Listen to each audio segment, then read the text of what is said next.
ஆண்டவர் அந்த உண்மையான கள்ளங்கபடமற்ற பாசத்தை நான் ஆண்டவர்கிட்ட கொட்டி காட்டுகிறதை மெச்சுகிறார். இதுதான் ஆண்டவர். என்னை பற்றி என்னன்னா, நான் டைரக்டாக பிசாசு வந்தால் துரத்தி அடிச்சிருவேன். புளியை விரட்டின வீரமங்கை மாதிரி துரத்திடுவேன். இந்த என்னுடைய பலவீனம், நான் வஞ்சிக்கப்படுவேன், என்ன நான் ஏமாறுவேன்னா ஏமாத்துறவன் யாரு? பிசாசு. அப்போ எனக்கும் சாத்தானுக்கும் ஒரு கனெக்டிவிட்டி இருக்குது. நான் ஈஸியாக ஏமாறுவேன். He will be keep on ஏமாத்திஃபையிங். ஆமாம் தானே?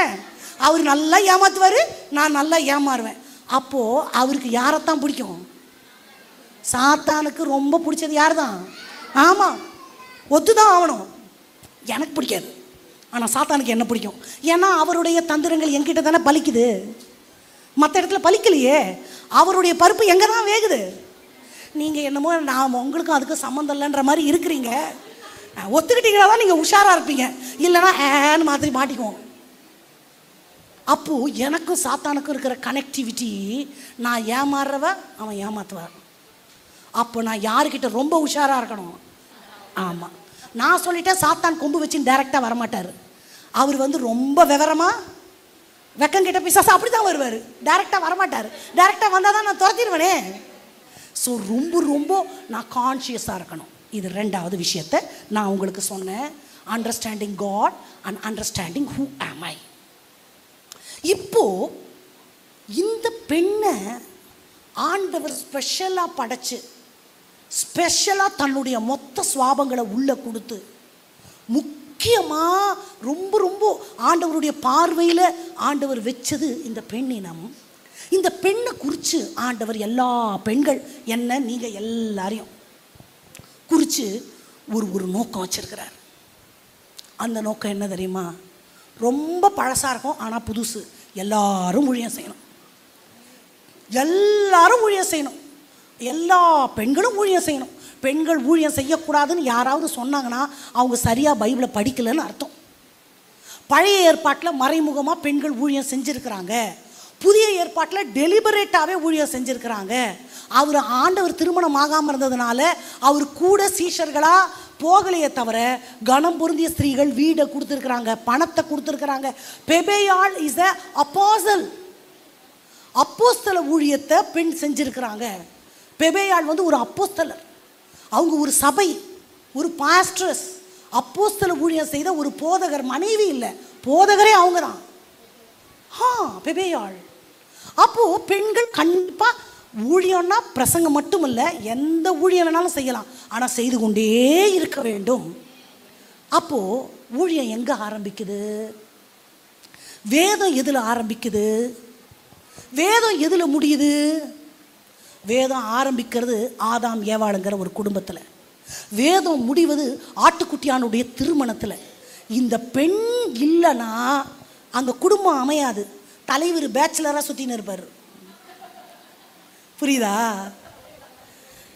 இவங்க யார்? ஃபேமிலி. வீட்டில் ஒரு வார்த்தை கேட்குறேன், மனைவி வந்த பிறகு தான் அவரே டபுள் ஆகுறாரு. குழந்தை பிறந்த பிறகு தான் ஒரு தோட்டமாகிறது குடும்பம். இந்த பிள்ளை பேருக்கும் 90% இல்லை, 95-99% ஆண்டவர் பெண்ணை மட்டும்தான் நம்புகிறார். பிள்ளைய பெக்க, வளர்க்க, குடும்பத்தை நடத்த, எல்லாத்துக்கும் குடும்பம்ங்கிற பொறுப்பு பெண்ணுக்கு மட்டும்தான் அதிகபட்சம். தலைவர் அலங்கத்தெல்லாம் கட்டுவார், நான் முன்னாடியே சொல்லியிருக்கேன். ஆலயம் கட்டுவார், ஆகமங்களை பெயர்த்து எழுதுவார், யுத்தம் பண்ணுவார், என்னெல்லாம் பண்ணுவார். ஆனால் ஒரு குடும்பத்தை கட்ட முடியாது அவரால். குடும்பத்தை பெண் மட்டும்தான் கட்ட முடியும். உங்களுக்கு எவ்வளோ பெரிய பொறுப்பு ஆண்டவர் கொடுத்துருக்கிறாரு, கை தட்டவே மாட்டீங்க. இந்த குடும்பம், பரலோகம், திராட்சை தோட்டம், இது எல்லாம் உன்னோட ஒன்று தொடர்புடையது. திராட்சை தோட்டத்தில் பலன் சீக்கிரம் வராது. பரலோகத்தை ஆண்டவர் எத்தனை வருஷமாக எனக்கு ஆயத்தம் பண்ணி கொண்டு இருக்கிறார். குடும்பத்தை கட்டுறதும் அவ்வளோ லேஸ் இல்லை. நிறைய சகிப்புத்தன்மை, நிறைய பொறுமை. குடும்பத்தோடு வாழ்கிறவங்களுக்கு தெரியும், நம்மளுக்கும் அவருக்கும் சம்மந்தமே இருக்காது. ப்ளஸ்ஸும் ஒன்றா போட்டிங்கன்னா பேட்ரி டார்ச் எரியாது, ரிமோட் ஒர்க் ஆகாது. 2 சைடும் ப்ளஸ்ஸாக இருந்துச்சுன்னா ஒன்று ப்ளஸ்ஸு ஒன்று மைனஸாக தான் இருக்கும். எனக்கு வந்து இந்த ஏசி இந்த ஃபேனெல்லாம் பத்தாது. சுனாமி மாதிரி காற்றடிச்சாலும் கல் மாதிரி நிற்பேன், அவ்வளோ சூடு. எங்கள் வீட்டுக்காருக்கு ஃபேனும் ஆகாது, ஏசியும் ஆகாது. வேர்த்தா கூட நிம்மதியாக தூங்குவார். நாங்கள் 2 பேரும் எப்படி ஒரு பெட்ரூமில் தூங்குறது? அவர் போடுவார், நான் போடுவேன், அவர் ஆஃப் பண்ணுவார். நைட்டு முழுக்க இதே தான் நடக்கும். காலையில் ஏஞ்சி நான் அவரை திட்டுவேன், உன்னால் நிம்மதியாக தூங்கல. அவர் இவன் ஃபேன் போட்டு எனக்கு சளி பிடிச்சிச்சுன்னுவார். இப்படித்தான் சேரும், இப்படித்தான் ஆண்டவர் இணைப்பார். நம்ம 2 பேரும் சண்டை போடுறத பார்த்து அவர் சிரிப்பாரா என்னான்னு தெரியாது. இப்படித்தான் ஜோடி சேரும். He doesn't fits. இவர் எனக்கு ஃபிட் ஆகலன்னு சொல்லாதீங்க, அதுதான் ஃபிட் ஆகும். எங்கள் சர்ச்சில் திருமணமானவர்கள் கணவன் மனைவிக்கு ஒரு மீட்டிங் வைக்கலாம். அதுக்கு என்ன தலைப்பு வைக்கலாம்? ஜாடிக்கேற்ற மூடி ரிதமிக்காக இருக்குது அப்படின்னு எங்கள் வீட்டுக்காரர் செலக்ட் பண்ணிட்டு மீடியா பசங்களை கூப்பிட்டு இதுக்கு எந்த மாதிரி படம் போடலான்டா, ஜாடிக்கேற்ற மூடி. ஒரு பையன் சொன்னான், குண்டா பெரிய ஒரு ஜாடி, அதுக்கு கொஞ்சம் கூட சம்மந்தம் இல்லாத இத்தினூண்டு மூடி. அவன் என்ன சொன்னான்னு எல்லாருக்கும் புரிஞ்சிருக்கும். உருவத்தை மட்டும் சொல்லலை, எப்பவுமே அப்படிதான் ஆண்டவர் ஜோடி சேர்ப்பார்.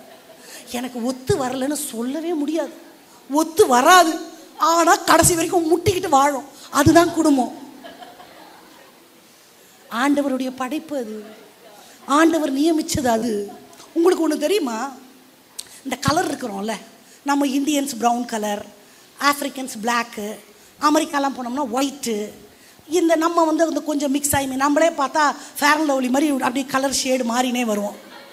இங்கே இருக்கிறவங்கள சொல்கிறேன், எல்லா கலரும் அழகு, உள்ளதுலேயே அழகானது இந்த ப்ரௌன் கலர் தான்.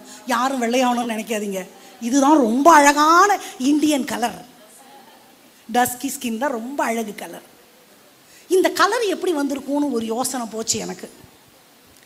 ஒன்று ஆதாம் ஏவாள் யாராவது ஒருத்தர் ஒன்று கருப்பு ஒன்று வெள்ளைன்னு இருந்திருக்கணும், அப்போ தானே இத்தனை கலர் மிக்ஸ் ஆகி வந்திருக்கும். ஆமாம் தானே? அப்போ அங்கேயே கலர் அப்படி தான் ஆண்டவர் ஜோடி சேர்த்துருக்கிறார். ஒன்று கருகருன்னு இருந்திருக்கும், அது யாரோ தெரில, அது ஆதாம் கருப்பாக இருந்திருப்பாரா, ஏவாள் வெள்ளையாக இருந்திருப்பாங்களா, ஏவாள் கருப்பாக இருந்து ஆதாம் வெள்ளையா தெரில. நான் நினைக்கிறேன் பெண் கருப்பாக இருந்திருப்பாங்க. ஏன்னா கருப்பு தான் உண்மையிலேயே ரொம்ப அழகு, ஆரோக்கியமான கலரும் கருப்பு தான். ஏன் அந்த கருப்பு கலர் நம்ம இருக்கிறோம்னா மெலனின் சுரக்குதில்ல, அதுதான் யூவிலேருந்து நம்மளை பத்திரமா பாதுகாக்கும். நம்ம வாடுற சூழ்நிலைக்காக ஆண்டவர் நம்ம கலர் அப்படி படைச்சிருக்கிறாரு. எப்படி இருந்தாலும் அழகுன்ற வார்த்தை பெண்ணுக்கு தானே. அப்போ பெண்ணு கருப்பாக இருந்திருப்பாங்க, ஆண் வெள்ளையாக இருப்பார் நான் நினைக்கிறேன். எப்படியோ அங்கேயே வந்து கலர் கான்ட்ராஸ்டில் தான் ஜோடியே சேர்ந்துருக்கு. அப்போது நான் என்ன சொல்கிறேன்னா, சம்பந்தமே இல்லாமல் தான் இருக்கும், டிஃப்ரெண்ட் ஆஃப் ஒப்பீனியன்ஸ் இருக்கும். ஆனால் சகித்து கொண்டு அட்ஜஸ்ட் பண்ணி கொண்டு டாலரேட் பண்ணி கொண்டு going on and on and on, that is the Christian life. That is the life is all about. அதுதான் நான் சொல்ல வரேன். அப்போ எனக்கு ஒத்து வரல எல்லா கஷ்டங்களும் இருக்கும், அது மாற்றவே முடியாது. இந்த குடும்பத்தை பரலோக ராஜ்யத்திற்கும் திராட்சை தோட்டத்திற்கும் முழு கிறிஸ்தவத்துக்குமே குடும்பத்தை தான் ஆண்டவர் முன்னுதாரணமாக வைக்கிறார். குடும்பத்தை வச்சு தான் எல்லாத்தையும் ஆண்டவர் காட்டுறார். குடும்பத்துக்கு ஆண்டவர் அவ்வளோ முக்கியத்துவம் கொடுக்குறார். நான் கேட்குறேன், நான் குடும்பத்துக்கு எவ்வளோ முக்கியத்துவம் கொடுக்குறேன்? பெண்களை பார்த்து கேட்குறேன், உங்கள் குடும்பத்திற்காக நீங்கள் என்ன முக்கியத்துவம் கொடுத்துருக்கிறீர்கள்? உங்கள் கணவனை நீங்கள் எவ்வளோ முக்கியப்படுத்துகிறீங்க? பிள்ளைகளை எவ்வளோ முக்கியமாக நினைக்கிறீங்க? பிள்ளைகளுக்காக நீங்கள் என்ன தரிசனம் வைத்திருக்கிறீங்க? போன முறை யோக பேத்தை குறித்து உங்களுக்கு நான் சொன்னேன், நான் உங்களுக்கு தொட்டுட்டு போகிறேன், விளக்கம் சொல்ல போகிறதில்ல. எல்லாரும் பையன் குழந்தை வேணுன்ற உலக சரித்திரத்தில் ஒரே ஒரு காலகட்டத்தில் மட்டும் பெண்கள் எல்லாரும் எனக்கு பொம்பளை பிள்ளை வேணும்னு கேட்டாங்க. ஏன்? வெட்டி போட்டுருவான், பொம்பளை பிள்ளையாக இருந்தால் உயிரோட வச்சுருக்கும்ல. அப்படி ஜோம் பண்ணியிருப்பாங்க, சோத்திரம் சோத்திரம் சோத்திரம். என்ன குழந்தை பொண்ணுன்னு சொன்ன உடனே தேவன் என்னை மறந்து போனாரோ, என் ஜெபத்தை கேட்காம போயிட்டாரோ, ஆண்டவர் என்னை கை விட்டுட்டாரோ. 9 மாதம் பண்ண ஜெபம் தெய்வத்தினுடைய காதில் ஏறலையோ, அடைக்கப்பட்டுருச்சோ அவருடைய செவிகள். புலம்பவே இல்லை. அவங்களுக்கு தெரியும், அரசாங்கத்துக்கு தெரிஞ்சால் என் குழந்தைய வெட்டி நைல் நதியில் போட்டுருவாங்க. நைல் நதி ஃபுல்லாக முதலைகள், என் குழந்தையோட பிஞ்சு உடம்பை கடிச்சு கடிச்சு தின்னும். எகிப்திய தெய்வத்துக்கு பலி கொடுப்பாங்க. இஸ்ரவேல் யெகோவா தேவனை வணங்கின எனக்கு, என் புள்ள என் வயிற்றுல வளர்ந்த இந்த குழந்தை எகிப்திய கடவுளுக்கு பலி ஆகணுமா? ஆண்டவரை திட்டி தீக்கலை. 9 மாத ஜெபம் தரையில் போயிடுச்சுன்னு கோவப்படலை, ஃப்ரஸ்ட்ரேட் ஆகவே இல்லை. எதிரான சூழ்நிலை. அவங்களுடைய தரிசனம் என்ன தெரியுமா? இந்த குழந்தைய நான் வளர்ப்பேன். எப்படி தெரியாது.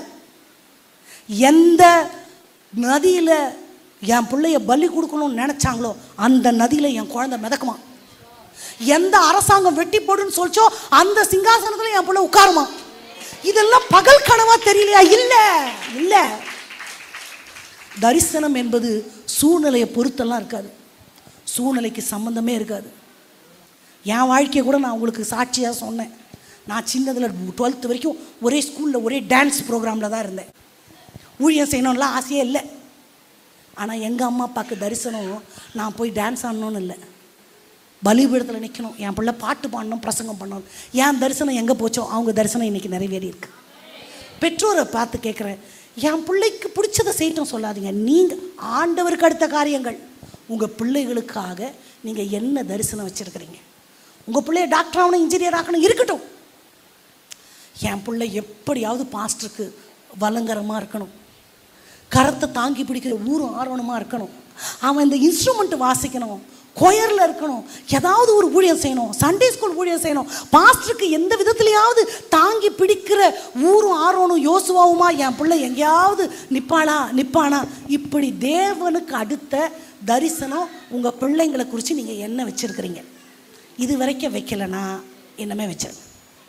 குழந்தைங்க நல்ல குழந்தைங்க தான், அவங்களுக்கு நல்ல படிப்பு நீங்கள் கொடுப்பீங்க, நல்ல சாப்பாடு, நல்லொழுக்கம், நல்ல ஆண்டவரெல்லாம் காமிச்சிட்டீங்க. ஆண்டவருக்கு அடுத்த தரிசனம் உங்கள் பிள்ளைகளுக்காக நீங்கள் என்ன வச்சுருக்கிறீங்க? No matter. எங்கள் சொந்தக்காரங்க ஒத்துக்க மாட்டாங்க, அதெல்லாம் இருக்கட்டும், அவனுக்கு அது புரியாது, எல்லாமே இருக்கட்டும். நீங்கள் என்ன வச்சுருக்கிறீங்க? அந்த ஒரு கேள்வி மனசுக்குள்ள எல்லா தாய்மாரும் வச்சுக்கணும், வச்சு எழுதணும். என் பிள்ளை வளரும்பொழுது சபையிலேயோ வெளியவோ ஏதோ ஒரு இடத்துல ஆண்டவருக்காக ஆயுசு வரைக்கும் இந்த ஊழியத்தை என் பிள்ளை செய்யணும். ஒவ்வொரு கிறிஸ்தவ தாயும் அப்படி ஒரு தரிசனத்தை வைக்கணும். தரிசனம் பொய் சொல்லாது, தரிசனம் அழியாது. தரிசனம் என்பது அதை ஆண்டவர் அங்கீகரிச்சிருவார். அது அப்படியே ஆண்டவர் வாயிலிருந்து வர்ற வார்த்தை எப்படி தண்டாயுதமா அஸ்திராயுதமா தான் அனுப்பப்பட்ட நோக்கத்தை நிறைவேற்றாமல் திரும்பாதோ, தரிசனமும் அப்படி. நியமிக்கப்பட்ட தரிசனம் நியமிக்கப்பட்ட நோக்கத்தை நிறைவேற்றாமல் இருக்காது. அதுக்கு நானே சாட்சி. அல்லேலூயா. அப்போ நீங்கள் பிள்ளைங்களுக்காக என்ன தரிசனம் வச்சுருக்கிறீங்க? என்னை குறித்த சாட்சி நிறைய இடத்துல நான் சொன்னதில்லை. மரணத்தின் விளிம்பை நான் தொட்டுட்டேன். உயிர் போக போகுது. அப்பாவும் கூட என்னை தூக்கி, ஆண்டவரே இந்த புள்ள படுற பாடம் என்னால் பார்க்க முடியல அப்படின்னு ஜோம் பண்ணிட்டார். இந்த இடத்துல எங்கள் அம்மாவை நான் பெருமைப்படுத்தி சொல்லித்தான் ஆகணும். ஏன்னா எங்கள் அக்காங்கெல்லாம் அன்னைக்கு எனக்காக ஜெபிக்கிற வயசில் இல்லை. அவங்களும் என்ன மாதிரி சின்ன குழந்தைங்க. என் தங்கச்சி பிறந்தாளான்னு எனக்கு தெரில. அப்பாவுக்கு மனசு தாங்கலை. வேறு குழந்தைங்க இருக்குல்ல, இந்த குழந்தை செத்தா கூட பரவாயில்லன்ற அளவுக்கு என்னுடைய பாடுகளை பார்த்து அவர் மனசு இறுகி போச்சா என்னான்னு தெரில. ஆண்டவரே இந்த பிள்ளைய எடுத்துக்கோங்க. என்னை குறித்த தரிசனம் எங்கள் அம்மாக்குள்ளே இருந்துச்சு. எங்கள் அம்மா உடனே அப்பா கையிலேருந்து என்னை வாங்கி கேன்சல் பண்ணி, என்ன ஜெபம் பண்ணுறீங்க? இல்லை இல்லை இல்லை, எனக்கு இந்த குழந்தை வேணும். அன்னைக்கு பண்ண ஜெபம் தான் 42 வயது வரைக்கும் என்னை ஜீவனோட வச்சுருக்கு. இல்லைனா அன்னைக்கு மறிச்சிருக்கலாம். உங்களோட ஜெபத்தை நீங்கள் அற்பமாக நினைக்காதீங்க. அன்னைக்கு அவங்களுக்கு தெரியாது நான் ஒரு பாஸ்டர் ஒய்ஃப் ஆவேன், பிரசங்கம் பண்ணுவேன், அவங்களுக்கு தெரியாது. ஆனால் ஏதோ ஒரு தரிசனம், இந்த பிள்ளைய நான் சாக கொடுக்க மாட்டேன்னு. சூழ்நிலை சாதகமாக இல்லை, கணவனும் கூட கைவிட்ட நிலைமை அன்னைக்கு. அதுதான் உண்மை. அந்த தரிசனம் நிறைவேறும். தாய்மார்களுக்கு சொல்கிறேன், உங்கள் முழங்காலுக்கு ஒரு ஆக்க சக்தி, டைனமிக் மாதிரி பவர் இருக்குது தெரியுமா? இந்த ஜெபத்தை ஆண்டவர் கேட்பாரா? பேருக்கு போகிற போக்கில் பண்ணுற ஜெபத்தை கூட ஆண்டவர் கேட்பார் தெரியுமா? ஒரு ஊழியக்காரர் ஊழியத்தெல்லாம் முடிச்சுட்டு மிகுந்த களைப்பு, அவங்க ஹாலில் தான் எல்லாரும் பெட்டு போட்டு படுப்பாங்க. சின்ன வீடு. ஜன்னலை திறந்து வச்சுட்டு வைக்க, ஆண்டவரே ரொம்ப டயர்டாக இருக்கேன், நான் தூங்கிடுறேன்ப்பா, எங்களை பாதுகாத்து கொடுங்க. இன்றைக்கி நம்ம சிட்டியில் வளர்கிறோம், நம்ம நல்ல காம்பவுண்டு வீட்டில் இருக்கிறோம். அன்றைக்கெல்லாம் வேலி தான் இருக்கும். வேலி வழியாக தேளு பாம்பெல்லாம் வரும். வீடு கழுவி தண்ணி ஓடுறதுக்கு ஒரு ஓட்டை இருக்கும். அந்த ஓட்டையை கட்டை வச்சு அடைக்கலைன்னா அது வழியாக பூரா வரும். அந்த கொஞ்சம் முன்னாடி வாழ்ந்தவங்களுக்கெல்லாம் தெரியும். பாம்பு அடிக்கிறதெல்லாம் சர்வசாதாரணம். கெட்ட பூச்சி வரும், வண்டு வரும். அப்போது ஜெபிக்கும் பொழுது குடும்ப ஜெபத்தில் விஷப்பூச்சிகளுக்கு எங்களை விலக்கி பாதுகாத்து, நாங்கள் கூட பண்ணியிருக்கோம், விஷப்பூச்சிகளுக்கு எங்களை விலக்கி பாதுகாத்து கொள்ளுங்க அப்படி ஜோம் பண்ணிவிட்டு படுத்துட்டார். பேருக்கு தான் ஜோம் பண்ணிட்டு படுத்தார். 3 குழந்தைங்க அந்த பக்கம் அம்மா படுத்திருக்காங்க, கணவர் இந்த பக்கம் படுத்துட்டாரு. அயர்ந்து தூங்கிட்டாங்க. டமால்னு ஒரு சத்தம் கேட்டுச்சு. மடமடன்னு ஏஞ்சி லைட்டை போட்டு பார்த்தா ஒரு பாம்பு ஜன்னல்லேருந்து ஒரு செடி வந்திருக்குது. அந்த செடி வழியாக ஜன்னல் வழியாக மேலே ஷெல்ஃபுக்கு ஏறிடுச்சு. ஷெல்ஃபில் ஃபோட்டோஸ் எல்லாம் அப்படி அடுக்கி வச்சுருக்குறாங்க. அது தட்டி விழுந்துச்சு. இவர் எந்திரிச்சு அந்த பாம்பு பார்த்து அடிச்சுட்டு ஜன்னலை சாத்திட்டு படுத்துட்டு யோசித்தான், விஷப்பூச்சிகளுக்கு என்னை நீங்களாக்குங்கன்னு போகிற போக்கில் பண்ண ஜெபம். என்ன ஜெபம்? அக்கறையாக கூட பண்ணலை. நான் அக்கறை இல்லாமல் பண்ணுவேன், ஆனால் ஆண்டவர் ஒரு வார்த்தையும் கணக்கில் வைப்பார். நான் வஸ்திரத்தின் ஓரத்தை தொடுவேன், ஆண்டவர் என்ன தொடுன்றாரு. உன்னை ஒருத்தன் தொட்டா என் கண்ணு மணியை தொட்டான்வார். உங்களோட ஜெபத்தோட பவர் என்னன்னு தெரியுமா? இனி ஜெபிக்காமல் இருக்கலாமா? காசா பணமா அள்ளி விட வேண்டியதுதான் ஜெபத்தை. அதான் கேட்க ஆண்டவர் இருக்கிறாரே. என் வார்த்தையை மற்றவங்க மதிக்காமல் இருக்கலாம், ஆண்டவர் மதிப்பார். நான் ஒரு சரியான அழுமூஞ்சி, எல்லாருக்கும் தெரியும், எங்கள் அம்மாவே எல்லாருக்கும். நான் எப்போ பார்த்தாலும் அழறதுனால என் அழுகைக்கு மரியாதையாக இருக்காது. அது அப்படி தான் அழுதுன்னு கிடக்கும், மூக்கு சித்து, அதுவே சரியாயிடும். உண்மையா கல்யாணம் ஆகி போனது அதே அழுமூஞ்சி தான். கல்யாணம் ஆன புதுசில் ஐயோ ஏன் அழுகிறாய் கண்ணே மணியே என்னார் வீட்டுக்காரரு. கொஞ்ச நாள் கழிச்சு இதுக்கு இதே தான் வேலைன்ட்டு அழுறியா, சரி சரி போயிட்டே இருப்பாங்க. நம்ம ரொம்ப பேசினாலும் நம்ம வார்த்தைக்கு மரியாதை இருக்காது, ரொம்ப எக்ஸ்பிரஸ் பண்ணாலும் நம்ம வார்த்தைக்கு மரியாதை இருக்காது உலகத்தில். ஆனால் என் ஆண்டவர் அப்படி இல்லை.